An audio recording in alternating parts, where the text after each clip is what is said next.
Hey, it's Keith from Trigger Happy, and I'm going to wrap up the whole Tundra Turbo wastegate saga with this video. So I do have my truck back. We're going to go out in the shop here in a few minutes. I'll show you kind of what they did and what I was told they did.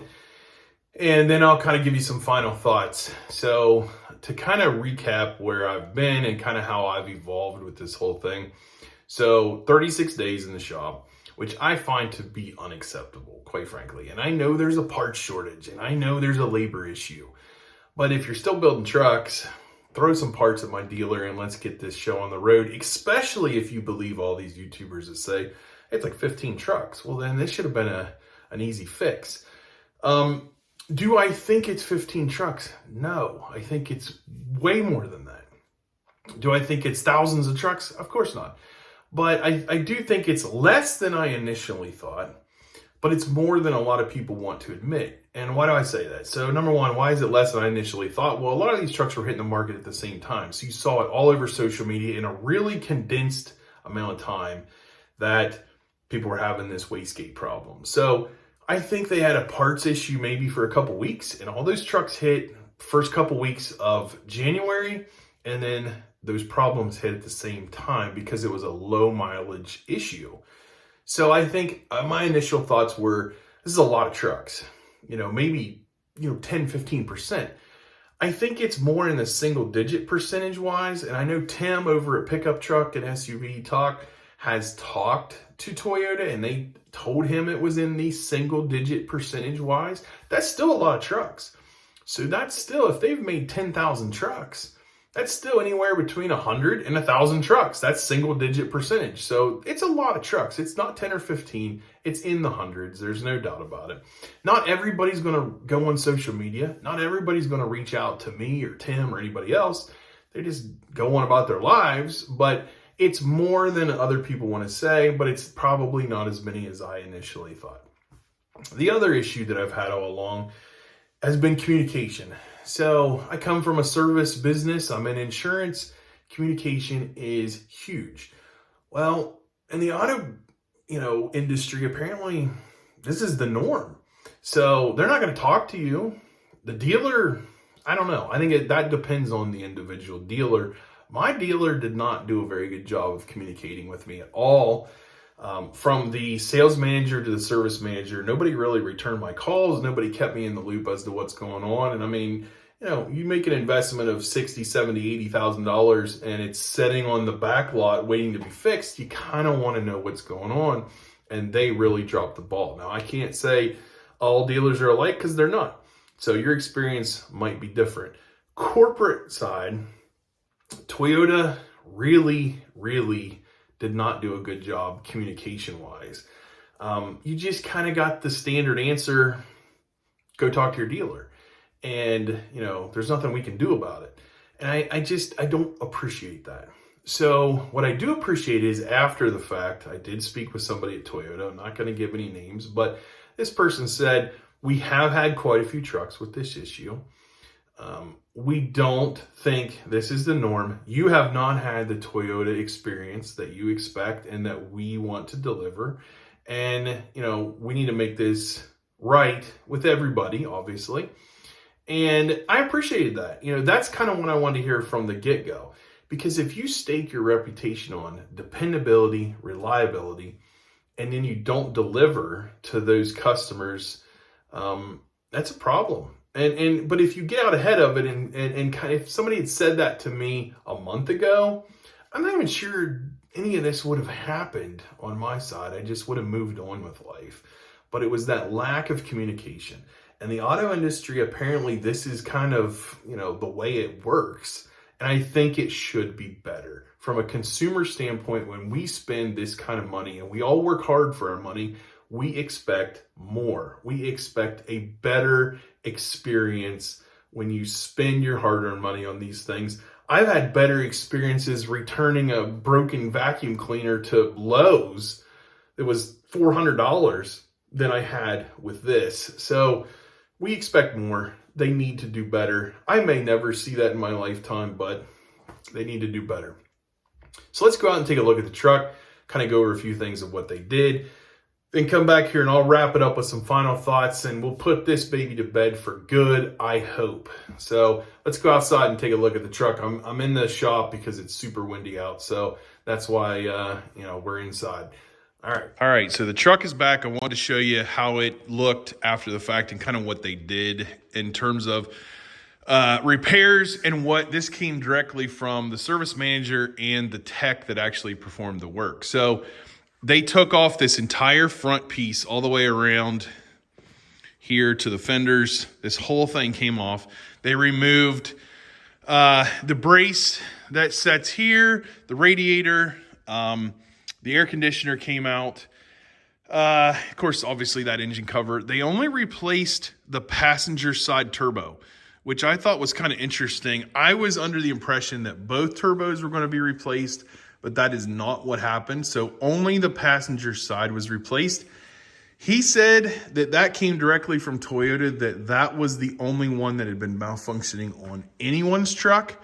Now, again, I don't know if that's true or not. That's just what I was told. Another interesting thing when I got the hood up, the hood does not go up far at all. Really odd. I've seen trucks before. My previous trucks seem like they go up more, but this one seems to be kind of low. Anyway, just my initial impression. Now, everything put back together appears to look pretty good. I'm not a mechanic. I'm not an engineer, but everything, seems to look pretty decent. As far as exterior wise, I've noticed one little spot, and this could have been there beforehand. This is a little gappy right here, and this is kind of, loose a little bit. That may have been like that before. I don't know. That's the only thing that I've seen that I don't love. This side seems to be a little better, but again, that's just my 2 cents. Everything looks pretty good. I've put about 150 miles on it since I've got it back, so we'll see how it does long term. But that's what we're looking at so far. So the cab didn't get pulled, which I'm happy with. Now the motor was moved forward apparently. So I had a couple photos that were sent to me where you could see in here where the engine had been taken off the mounts. Now, I don't quite understand how that whole situation worked out, but again, I saw the photos of this truck and how that was done. So, all right, well, that's what I got on the truck. Sorry, we're not outside. It's super windy today, so I'm out in the shop, but just want to show you the final product in terms of body lines and what they did to it, and we'll go from there. All right, so final thoughts on this whole thing. Would I buy this truck again? That's the number one question I kind of asked myself, and other people ask me, would you do this? Would you buy this truck again? Why didn't you buy a V8, the old school one? Well, I had the old school one. I had a 2018 that I traded for this. Would I buy it again? The answer is yes, but maybe not as soon as I did. I like the truck. I like the look of it. A lot of people are like, it's hideous, it's ugly. If you see it in person, it's really, really nice. It looks fantastic. Totally different than in pictures. I don't understand why, but it does. It's beautiful. It rides far superior to the previous generation. Very smooth. Really like the ride. It's very quiet. So I do miss that throaty V8 noise. I had the TRD exhaust, sounded awesome. I miss that. But on the flip side, I like the quiet ride. The tech is not even comparable. Everything from the screen and the, Apple CarPlay and all this stuff to the safety features, far superior. The layout of the buttons, everything is better in terms of that. It's night and day. Downside, and this isn't my official review. I'll get that out when I put more miles on the truck. The seats aren't great. The turning radius is not great. But overall, the truck is really nice. Would I buy it again? Yes. But again, I probably would have waited 6 months and bought it. But I do like it. So I'll get an official review out in the end. The other thing I want to address is people say, what are you going to do now? Are you still going to lemon this? Which I can. I can pursue the lemon law in Ohio, which is where I'm at. I have met the minimum requirements for that. And I don't know. We'll see how conversations go. And I don't want to get into that because we are having some back and forth with Toyota on those things and my dealer on those things. So I don't know long term.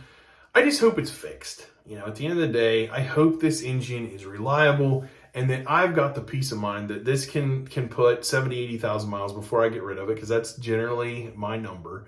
And, down the road, people that keep it for 150, 200 plus thousand miles, I hope it's reliable for them. It should be. It may not be, but it should be. That's Toyota's reputation. So that's where I hope this goes.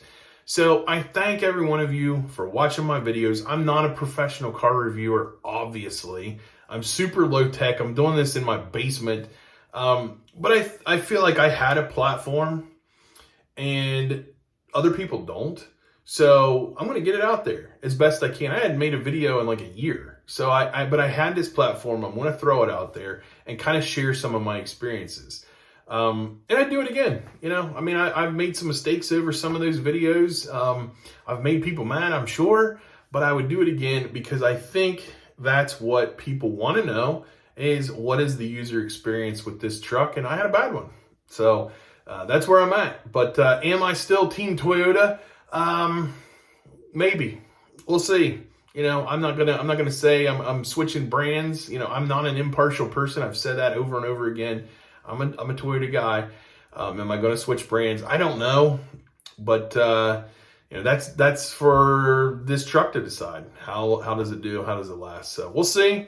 Thank you for watching. I really appreciate it, and I will have an official review after I get some miles on. I don't want to go out there and say I did I drove it for 500 miles. I can tell you all the ins and outs of this truck. I can't. So when I get 1,000, 2,000 miles on it, I'll get an official review and go from there. So thanks again. We'll see you next time.